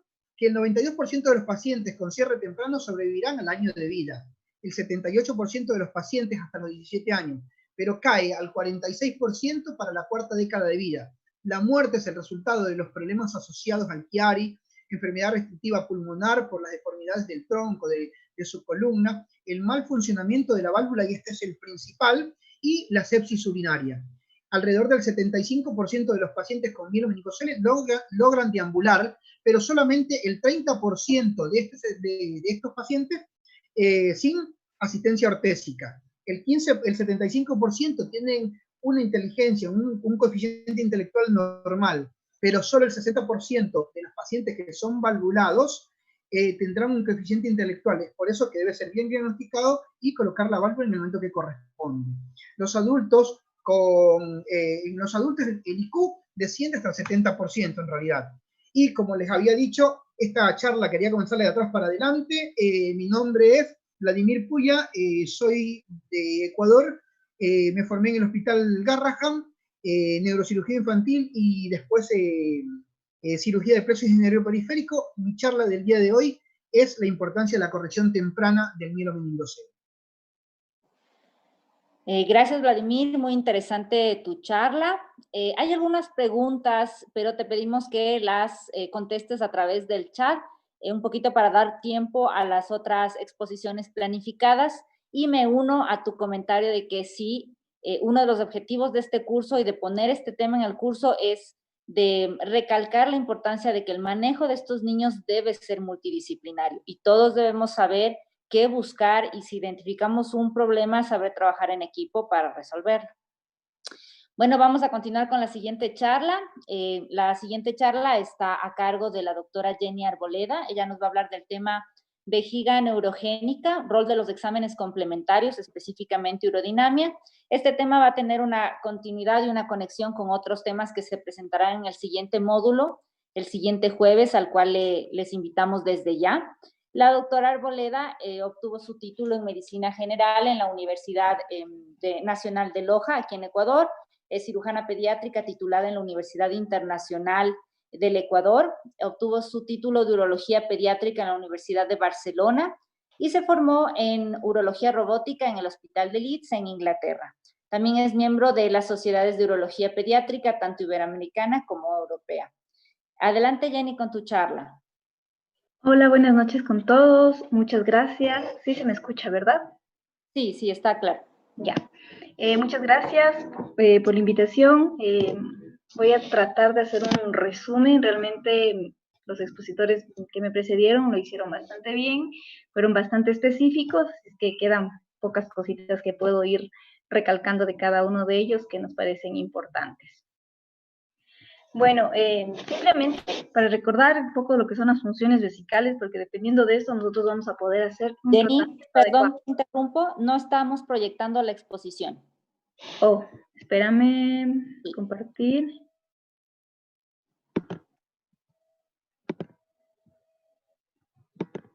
Ahí se compartió. Todavía no la tenemos. Ahí estamos ya. Estamos listos, Jenny. ¿Ahí se compartió? Sí, adelante. Ya, disculpas. Entonces estaba diciéndoles que es importante tomar en cuenta cuáles son las funciones básicas de lo que es la vejiga, porque dependiendo de eso nosotros vamos a poder hablar de lo que es una vejiga neurogénica, que ya las personas que me precedieron fueron bastante específicos en lo que implica tener una vejiga neurogénica, tanto los dos doctores que me precedieron. Tenemos que la vejiga tiene que ser un lugar de almacenamiento con presiones bajas, y para eliminar la misma tiene que tener también un sistema de baja resistencia. Estas dos cosas me ayudan a que tenga un sistema urinario adecuado, con bajas presiones, con lo que disminuye el riesgo a nivel de lo que es el tracto urinario superior. ¿Cuáles son las clasificaciones de la vejiga neurogénica? Si nosotros ponemos como tal, tiene muchísimas clasificaciones, pero hay algo súper importante que debemos tomar en cuenta de acuerdo a su etiología, a la anatomía o a la patofisiología. Entonces, tenemos que tomar en cuenta que va a estar inervado por varios nervios que van de L2, S1, que va hacia el pudendo, y también de lo que es el núcleo pontino y la corteza cerebral. Entonces, de todo esto vienen inervaciones. Entonces, de acuerdo a esta situación, nosotros podemos darnos cuenta a qué nivel tiene el daño neurológico que va a afectar a este paciente. Entonces, la clasificación etiológica, que es la más conocida, vamos a ver la congénita y la adquirida. Las mielodisplasias, como ya me precedieron previamente, es el más frecuente a nivel de lo que es América Latina. El nivel de evidencia de que esto es lo más frecuente es el nivel de evidencia 2, es un buen nivel de evidencia. El más frecuente de todos esos es el mielomeningocele. También tenemos lipomas caudales, quistes dermoides, que ya me precedió el doctor Vladimir, en el que nos indicó detalladamente cómo se da esta situación. Lo que es la genesia sacra se asocia a otros síndromes, como es el síndrome de Bacterel y el síndrome de Curarino. Las adquiridas son menos frecuentes en edad pediátrica, son las traumatológicas, infecciosas, vasculares, parálisis cerebral infantil. En estas causas, muchas personas piensan que los niños no tienen vejiga neurogénica, pero en realidad sí tienen. Tenemos que ser conscientes que no solo el mielomeningocele es la causa de vejiga neurogénica, sino todas las que les estoy exponiendo ahora, causas degenerativas e incluso causas postquirúrgicas. Solo un poco para recordar, el tiempo más clave en lo que es el desarrollo de la médula está entre los 18 y 35 días, que también ya nos precedió Vladimir explicándonos, simplemente lo recordamos así brevemente. Y en cuanto a la incidencia sí, tengo que hablarles muchísimo de lo que es el estudio MOMS, que ya también nos precedió Vladimir, en el que nos determina, ¿por qué se da este estudio MOMS?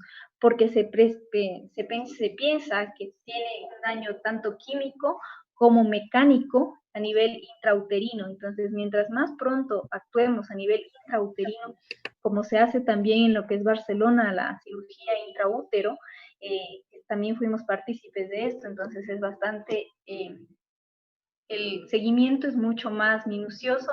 ¿Por qué? Porque teníamos los recursos necesarios para hacer estos seguimientos. Entonces, en Europa, la disposición es 1 en 1000 nacidos vivos, pero recordemos que a lo que es Europa baja la incidencia. ¿Por qué? Porque ya cuando tienes un defecto, el feto, es legal el aborto hasta las 16 o 20 semanas, dependiendo de las patologías. Acordémonos también que ya nos dijo Vladimir, es la segunda causa de discapacidad, y el 80% de estos pacientes va a ser a nivel lumbosacro. A nivel de Ecuador, en un estudio que han realizado en la Universidad Pontificia del Ecuador, tiene 7 de cada 1000, o sea, si vemos la incidencia de nuestra población es muchísimo más alta. Entonces son cosas que están ahí presentes, les puse los registros de donde se tomó estos datos, y a nivel de nuestra institución, el Hospital Pediátrico Baco Ortiz, hubieron 197 casos nuevos en el 2019, entonces la incidencia es muy alta en nuestra población. Un poco de historia simplemente para recordar la importancia del manejo adecuado de una vejiga neurogénica. Tenemos que regresar incluso mucho antes de 1970, que fue donde se empezó, la PIDES empezó con lo que es el cateterismo limpio intermitente. Antes de esto se hacían, muchos de estos pacientes fallecían y otros hacían unas ureterostomías permanentes, incontinentes, como la ileostomía, ureteroileostomía tipo Bricker, que muchos urólogos entenderán de lo que les estoy diciendo, pero incluso la historia va mucho más atrás, porque ya están descritos lo que son los cateterismos limpios, el cateterismo en la antigüedad, desde los papiros egipcios, incluso mucho antes en los sumerios y todo eso. Entonces, la historia de la humanidad siempre ha tratado de hacer cateterismos de muchas maneras, muchas poblaciones lo han hecho de diferentes formas. Entonces, son cosas que ya están propias en la humanidad y que tenemos que seguir viendo. Entonces, como vemos, es muy antiguo la historia de cómo se inició los cateterismos. Y es muy importante recordar esto porque realmente es la base de todo el seguimiento de una vejiga neurogénica. Y desde 1981, McGurin indicó que el tratamiento debe ser individualizado, pero ¿cómo? Teniendo un estudio hidrodinámico, porque cada paciente tiene un patrón diferente de vejiga neurogénica. No todos los pacientes van a necesitar todo. Ciertos pacientes van a necesitar cateterismo, otros pacientes van a necesitar cateterismo más tratamiento farmacológico, otros pacientes no va a ser suficiente con eso, sino va a ser cateterismo, tratamiento farmacológico y lo que es cirugía de ampliación o remodelamiento del cuello vesical. Entonces, todo esto va a depender de cómo tenga la vejiga ese paciente. Y para determinar el tipo de vejiga necesitamos un estudio hidrodinámico, que ya lo dijeron desde 1981. En 1984, Bauer pone un punto que hasta ahora no ha cambiado, que es cuando definimos que una vejiga neurogénica es de alto riesgo. Una vejiga neurogénica es de alto riesgo cuando tengo presiones mayores de 40. Como ven, seguimos basándonos en lo que es la vejiga, el estudio urodinámico. Y en 1997 nos vamos viendo cómo va mejorando. O sea, no ha habido mayor cambio en todo esto de lo que es la historia, desde la PIDES, que es la historia nuestra, hasta la actualidad y previo a eso. Como ya les expliqué, esto es mucho más antiguo, va desde los papiros egipcios que ya se ven descritos. Cuando ustedes visitan los diferentes museos o Egipto, se puede ver ahí la descripción de cada una de estas situaciones que les estoy comentando.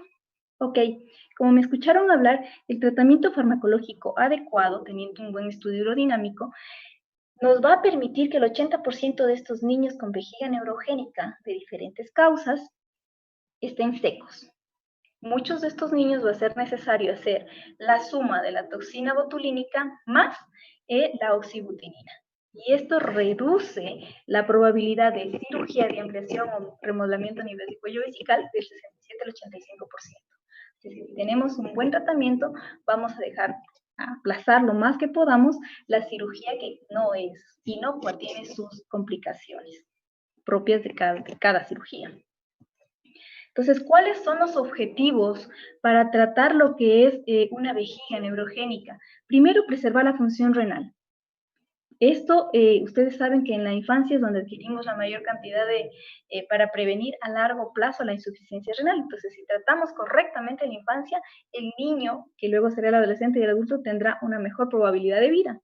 La adquisición de continencia urinaria y fecal. Acuérdense que siempre la vejiga y la continencia fecal va a estar de la mano. Si no tratamos las dos cosas, pues no vamos a tener un adecuado control de estos pacientes. Entonces, siempre tenemos que ver esto antes de la época preescolar, para que el niño tenga un adecuado control de su interés y no sea víctima del bullying, porque muchos niños son víctimas del bullying porque se hace encima lo que es la deposición y se orinan. Entonces, esto hace que lo rechacen en sus escuelas o colegios o donde estén. Entonces, es súper importante tratar a los pacientes a tiempo. Otra cosa que es muy importante y que perseguimos es tener un paciente con una autoestima suficiente, que tenga un grado de independencia adecuado y obviamente su vida sexual y social más adelante. Es muy importante cada uno de estos objetivos que nosotros tengamos claros para el tratamiento de la vejiga neurogénica. Entonces, ha habido muchos estudios.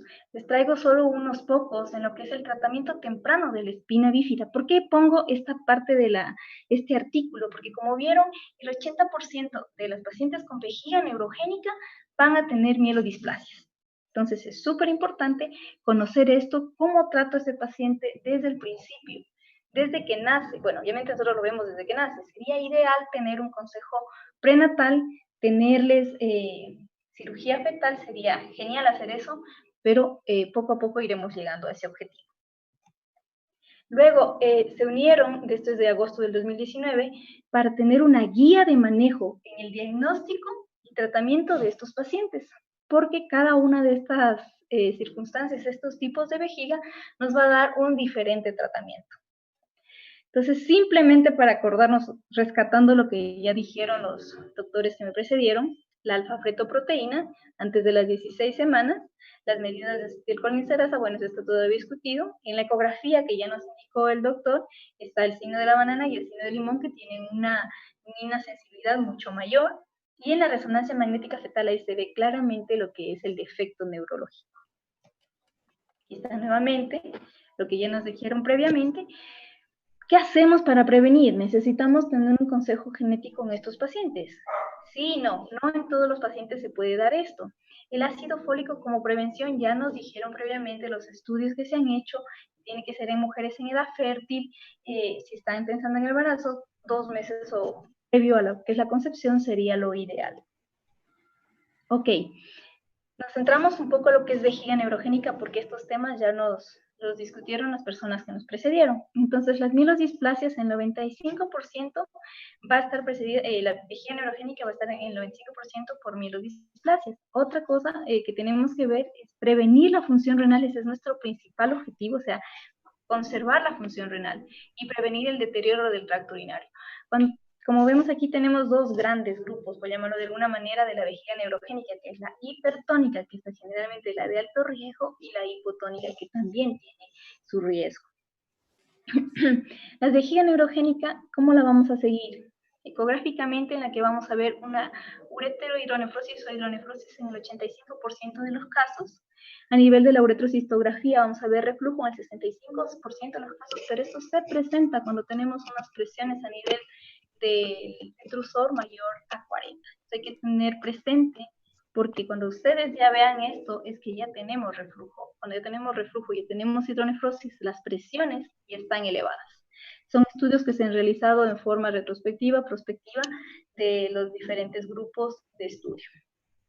Simplemente recordando lo que ya les dije, cuál es el mecanismo de la micción, siempre recordemos que viene un área motora, después va a ser el área del cerebelo, al área del nervio hipogástrico, nervio pélvico y finalmente el núcleo parasimpático que va hacia el esfínter externo. Entonces todo esto debemos tomar en cuenta porque la función de llenado y de vaciado de la vejiga va a estar influida por diferentes nervios. Tenemos que tomar en cuenta que estos niños al tener una lesión neurológica pues no lo van a tener presente. Las funciones de la fase de llenado, pues como ya les dije previamente, tenemos que tener presiones bajas y una resistencia baja para que pueda terminar de hacer la micción de la manera correcta. Entonces, la estrellita, por llamarlo de alguna manera, el estudio dinámico, es un estudio muy antiguo, como ya vieron en la historia, desde 1981 esto no ha cambiado, tienen diferentes formas ahora de hacerse, tienen diferentes equipos más modernos, pero el principio sigue siendo el mismo. Tenemos que medir la presión vesical, para medir la presión vesical, introducimos un catéter, la presión a nivel del recto, para ver la presión intraabdominal. Estas dos se restan y nos dan la presión del detrusor, que es la que a nosotros nos interesa. ¿Sí? Entonces todo va al ordenador y este nos da las presiones que necesitamos ver y obviamente acompañado de la electromiografía. Entonces, ¿cuáles son los patrones urodinámicos? Que es lo que les he estado recalcando desde el principio. El punto de fuga, cuando ustedes tienen ya 40 centímetros de agua, cuando ya tienen un riesgo a nivel del sistema urinario superior, el tracto urinario superior, van a tener una vejiga trabeculada, como pudieron ver en la uretrocistografía, y van a tener daño a nivel ya del detrusor. Ya va a haber formación de fibras, de fibroblastos, acumulación de fibroblastos en la vejiga, entonces ya no va a tener la capacidad que tenía antes, la función de expandirse correctamente la vejiga, ya no va a ser posible. ¿Por qué? Porque ya está fibrosada. Como ya les dije, el 68% va a presentar reflujo cuando tenemos presiones mayores a 40 y ureterohidronefrosis en un 81%. ¿Qué tenemos que hacer de forma precoz? Es el cateterismo limpio intermitente, y la historia ya nos relata que lo tenemos desde hace muchos años en la historia de la humanidad. Los anticolinérgicos combinados o no con la toxina botulínica, dependiendo de cómo tengamos al paciente en ese momento.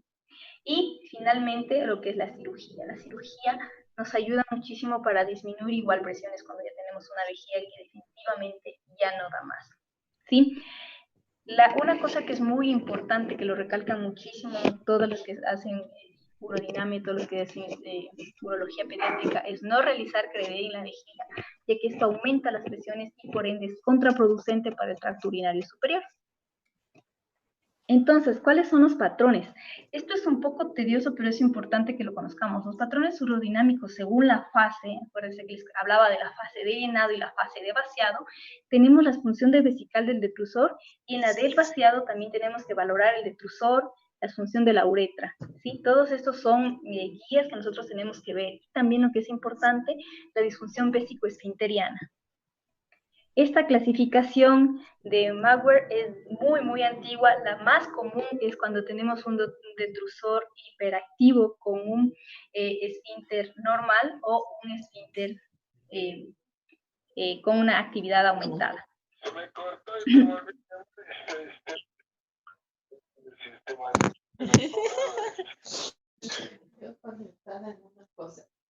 Perdón, ¿puedo seguir? Sí, continúa, Jenny. ¿Hay alguna...? Ya. La otra, esos son dos de los patrones, bueno, son muchos, pero los patrones más frecuentes son estos 4 que les voy a mencionar. La otra es que tengas un detrusor con una hipoactividad y un esfínter normoactivo, o sea, que es continente en conclusión. Y el otro patrón es que tengas un detrusor hipoactivo con un esfínter hipoactivo, o sea, que el niño está escurriendo todo el tiempo. Entonces, como les dije, tenemos que clasificar, o sea, lo más práctico de todas esas clasificaciones que les di acá previamente, son dos básicas. La primera es las vejigas de alto riesgo y las de vejigas de bajo riesgo. Entonces vamos a tomar muy en cuenta cuándo es una vejiga de alto riesgo. Entonces, una vejiga de alto riesgo, tenemos una vejiga con una hiperactividad del detrusor, perdón, y aquí está el detrusor, las presiones del detrusor van subiendo. Y como ustedes ven, a baja capacidad empieza a aumentar la presión, donde cuando ya les dije que a partir de 40, ustedes ya tienen lesión a nivel de lo que es el tracto urinario superior. Entonces, es súper importante eso. Las vejigas de alto riesgo son de baja capacidad, de mala acomodación, con una con un esfínter hipoactivo o hiperactivo, y hay residuo postmiccional. ¿Cómo vemos el residuo postmiccional en estos pacientes? Pues nos ayudamos con el eco en ese momento del estudio. O también con el catéter al final cuando ya va así. Entonces aquí también tenemos otra vejiga de alto riesgo en la que ustedes pueden ver que tiene el detrusor hiperactivo. Es un detrusor con una hiperactividad donde ustedes ven que va a 60, 72, 80, 100, o sea, es una vejiga muy, muy inestable, con unas presiones muy elevadas, lo que me da riesgo para el tracto urinario superior. La otra es, el otro acápite de las vejigas de alto riesgo es una disfunción vésico-esfinteriana. Llamamos disfunción vésico-esfinteriana solo cuando tenemos estudio urodinámico. Entonces, ustedes lo que van a revisar precisamente en la fase de vaciado, que hay una hiperactividad a nivel de lo que es el esfínter externo. Entonces, aquí empiezan con su hiperactividad y a subirme las presiones a 116. ¿Sí? Esto, todo lo que ustedes ven, me lo da el estudio urodinámico. ¿Sí? La otra es que tengo una mala acomodación, o sea que empieza a llenar la vejiga, pero en vez de ir ampliándose la vejiga, en vez de ampliarse, me van subiendo las presiones, como podemos ver en este gráfico de aquí. Va subiendo, subiendo, subiendo la presión a medida que voy llenando la vejiga. Y cuando tengo volúmenes bajos de 60, 100, 60, 100, ustedes ya tienen presiones de 39, 40, 80, 100 centímetros de agua. Entonces son vejigas con una muy mala acomodación o con una acomodación disminuida. Ok, hemos hablado de las vejigas de alto riesgo. ¿Cómo identificamos una vejiga de bajo riesgo? O sea, no quiero decir que la vejiga de bajo riesgo no se trata. Claro que se trata, pero tenemos, por decirlo así, un poquito más de oportunidad de hacer un tratamiento médico más amplio, ¿sí? Las vejigas de bajo riesgo son vejigas, muchas de estas acontráctiles, o sea, ya falló el músculo de tanto contraerse, ya se quedó atónico, ya no responde. Entonces son vejigas que necesitan cateterismo, pero como ustedes ven, las presiones no suben, ¿sí? Este es el mensaje que les quiero dejar, que tenemos que ver un estudio urodinámico, fijarnos mucho en la presión, en la acomodación, en la disfunción vésico-esfinteriana, en la hiperactividad del detrusor. Todo esto me indica que tengo una vejiga de riesgo. ¿sí? Entonces, para prevenir esto tenemos que hacer un tratamiento adecuado que, como ustedes ya vieron, para mantener a un paciente, el 80% de estos pacientes con vejiga neurogénica permanecen secos y tengo un tratamiento médico adecuado dentro de lo que es el urología pediátrica. Nuevamente, el objetivo del tratamiento sigue siendo el mismo: conservar la función renal, tener una buena continencia urinaria y fecal y conseguir el autoestima, independencia y dependencia social de este paciente. ¿Sí? Son los objetivos que nosotros tenemos que tomar en cuenta para nuestros pacientes con vejiga neurogénica. ¿Sí? Es muy importante, como ya les dije, el tratamiento de la incontinencia, o sea, la parte del intestino neurogénico, porque si no trato esa parte, pues la vejiga también va a estar, no voy a terminar de tratarlo adecuadamente. Como sé que la siguiente charla es intestino neurogénico, no topo ese tema. Entonces, ¿cuál es el objetivo del urólogo pediatra? Primero, mantener la vejiga con bajas presiones. Entonces, como urólogo pediatra usted tiene esos objetivos. Luego, asegurar el drenaje continuo, que para eso podemos utilizar el cateterismo limpio intermitente, evitar reflujo, también tenemos esta medicación y los cateterismos, y prevenir las infecciones. Por eso, en algunas guías, tanto americanas como europeas, cuando el paciente empieza con el cateterismo limpio intermitente, se da el antibiótico profilaxis, hasta que el familiar pueda hacerlo de la manera correcta, porque en las primeras veces que se introducen los catéteres, el cateterismo limpio, pues tienden esa situación de hacer infecciones a repetición, que también son contraproducentes para lo que es la salud renal. El tratamiento del intestino neurogénico, aquí les puse a nivel de evidencia, es súper importante, porque si no tratamos intestino neurogénico no podemos hacer nada. Y aquí les traje un casito real de nuestra institución, en el que empezamos con una nena con capacidad vesical de 30 cc, y ahí empezaban a subir las presiones a 40, 60, 80, 100 centímetros de agua. Entonces esta niña se inició con estas características, tenía además un reflujo vesicolateral bilateral grado 5, esta niña ya estaba en insuficiencia renal grado 4, si no mal recuerdo en ese momento. Este paciente se tuvo que hacer la inyección de la toxina botulínica y se manejó con oxibutinina. Y el siguiente control del estudio urodinámico, como ustedes pueden ver, ya tengo una vejiga de bajas presiones con una capacidad mucho mejor de acuerdo a la edad de la paciente. Simplemente este es un pequeño ejemplo de los muchos ejemplos que existen en nuestra institución en las que podemos manejar. Claro está, como ya dijo Mónica, es un trabajo multidisciplinario, que se requiere el apoyo de absolutamente todos los profesionales que estamos involucrados en lo que es vejiga neurogénica.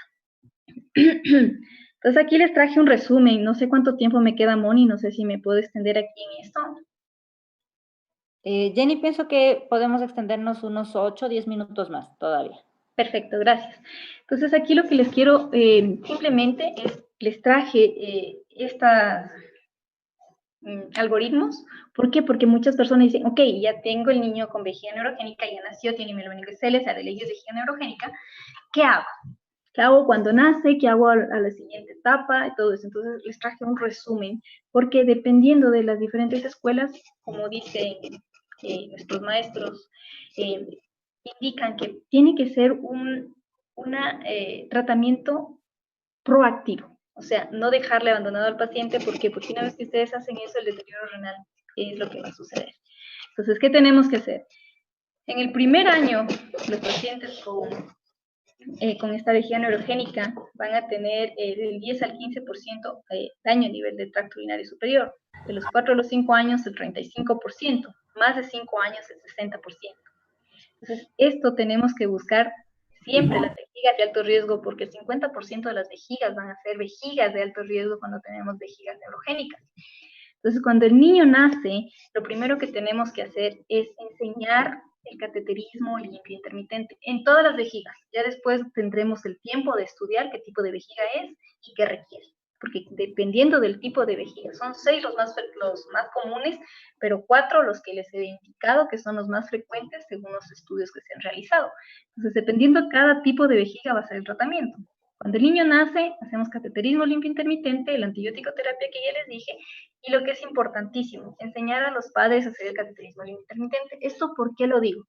Porque a nivel de instituciones públicas, lamentablemente, no les permiten entrar a los papás por los diferentes contextos, porque son muchos niños, etcétera, etcétera. Entonces los padres no aprenden a hacer el cateterismo limpio intermitente y cuando se van, pues no lo realizan, porque no le toman la importancia que requiere hacer un cateterismo limpio intermitente, que es la base para absolutamente toda su vida. Otra cosa que piensan es que va a ser por un momentito el cateterismo limpio intermitente y eso no es cierto. Son cosas que tenemos que tomar en cuenta y ser muy claros. Porque si nosotros damos una falsa expectativa, pues obviamente el familiar luego no va a querer seguir el tratamiento, ¿sí? Entonces, enseñar a los padres, eso es en su primer tiempo de vida, hacer un buen estudio, una ecografía y exámenes de creatinina y obviamente aquí está el urólogo, el urólogo pediatra, está el nefrólogo pediatra, después obviamente de la cirugía que ya hizo el neurocirujano pediatra. Entonces, todo es un equipo que se trabaja en los neonatólogos, el equipo de neonatología. Entonces, todo tenemos que ver cómo va. De las 6 a las 12 semanas, como ustedes ven, nos mantenemos con la ecografía, los exámenes de laboratorio, pero ya podemos empezar a hacer la uretrocistografía, el estudio de videourodinamia, y empezamos, dependiendo de lo que tengamos en la cistomanometría, empezamos o no con la oxybutinina. Ustedes ven, la oxybutinina ya se empieza desde este tiempo, o sea, no tenemos que esperar mucho tiempo, porque si no, pues no tendría mayor importancia. O sea, no haría el efecto que necesitamos que haga en esas vejigas, porque acuérdense que todo tiene receptores, y si no lo hacemos desde el principio, pues esos receptores no van a reaccionar al fármaco que estamos usando. A los 6 meses, o sea, si ven, si a veces nos tenemos a los niños desde que nacieron, perfecto, estamos cateterismo, hacemos luego los estudios que necesitamos hacer, pero si nos llegan niños ya más grandes a los 6 meses, igual la historia médica, el examen, el eco, la uretrocistografía, el estudio hidrodinámico, y aquí sí ya se aumenta otro estudio muy importante, que es el DMCA. ¿Para qué me sirve el DMCA? Pues todos sabemos que es para ver la cicatrización o función renal, y aquí les dije que estos pacientes tienen mucho lo que es infecciones de vías urinarias a repetición. Muchas son simplemente cistitis, pero otras pueden complicarse con infecciones altas y febriles, ¿sí? Entonces eso hay que tomar muy en cuenta. A los 9 meses, de la misma manera, y al año. Entonces, después del año, esto es lo que nos sugiere la Escuela Europea de Urología Pediátrica. ¿Qué hago de acuerdo a cada mes? Entonces, como ustedes ven, denme un segundo que se me mueve esto. Ahí. Como ustedes ven, a lo que el niño nace, tengo que hacer creatinina, medir presiones, cultivos de orina, el cateterismo limpio intermitente, la cistomanometría, ver cómo está el paciente, ecografía renal, la uretrocistografía. De los 4 a los 6 meses, lo mismo. De los 10 a los 12 meses, ellos a los 10 a 12 meses, la Escuela Europea ya puede pedir un DMCA. De los 18 a los 24 meses continuamos con el mismo esquema que ya les comenté, y el seguimiento luego es anual, con esquema semejante. ¿Por qué? Porque la vejiga neurogénica va variando de acuerdo a la etapa de vida que sufre cada paciente, ¿sí? Entonces, de acuerdo a eso, aquí también tengo el resumen, que como ustedes ven, es el seguimiento de esos pacientes muy detallado, porque son estudios que se han hecho muy estrictamente para ser muy detallados en el seguimiento a los 2 años, a los 4 años, a los 5 años. Lo que quiero llegar es a este ítem. ¿Por qué? Porque como ya nos mencionaba el doctor Vladimir, cuando el niño pasa a adolescente, pues no quiere hacerse más cateterismos, no quiere hacerse ninguna otra cosa, y ya no es el padre o la madre o el cuidador el que hace los cateterismos, sino el paciente. Porque acordémonos el objetivo también que teníamos, que sean independientes. Por eso es que tenemos que enseñarles para que los pacientes sean independientes. Entonces ellos tienen que hacerse el cateterismo, tanto niñas como niños. Es un poco más complejo en las niñas, sí, pero no es imposible. Hay técnicas para que ellas mismas se puedan hacer cateterismos. Entonces es súper importante tomar en cuenta esto. Y el niño tenemos que empoderarle de lo que está sufriendo él mismo para que sepa cómo llevar este tratamiento a feliz término. Entonces tenemos que tomar muy en cuenta todo lo que les estoy comentando, porque sí varía muchísimo el manejo de una vejiga neurogénica en un niño y en un adolescente. Es completamente diferente, ya no se llevan los diarios misionales, o sea, es completamente distinto y es importante tomar en cuenta esto. Y como ustedes ven, aquí en estas guías, ya lo que es más adelante en la adolescencia, ya el paciente se plantea recién a esta edad, cuando es adolescente, hacer la ampliación vesical si es que la requiere, el mitrofanopsis, que no puede cateterizarse adecuadamente, el malón, si no tiene una correcta vaciamiento de su intestino, sino durante su infancia no tuvo un adecuado manejo, por llamarlo de alguna manera, tanto de él como de sus familiares. Entonces es súper importante ver que mientras más tarde hagamos la cirugía, es mucho mejor para el paciente. ¿Sí? Igual aquí está cuándo hacer, de acuerdo a los patrones del estudio urodinámico, qué hago y qué no hago. Como ven, la mayoría se lleva el cateterismo más los anticolinérgicos, excepto cuando tenemos una vejiga, no damos anticolinérgicos cuando tenemos una vejiga vaga, por llamarlo de alguna manera, es una vejiga que no se contrae, ¿sí? Con presiones bajas, lo que les decía de la vejiga de bajo riesgo. Esa se maneja con cateterismos. Eso es todo. Si tienen alguna duda, inquietud, pues estoy aquí para poderles contestar. Caso contrario, ese es mi email, y que me pueden escribir alguna duda o inquietud. Muchas gracias. Gracias, Jenny, por tu participación, por tu charla. Si es que hay ahorita alguna pregunta de parte de los participantes, de quienes nos están acompañando en estas charlas, por favor, adelante con las preguntas. Para cualquiera de los expositores o para Jenny.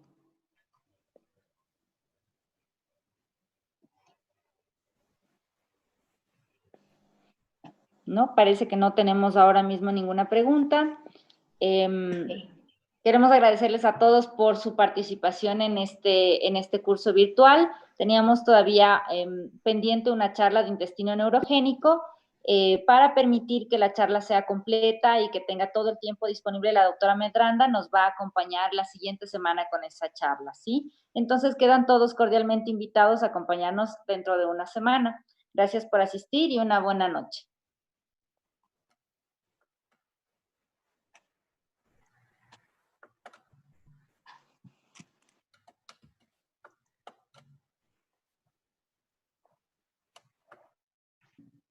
¿Puedo preguntar?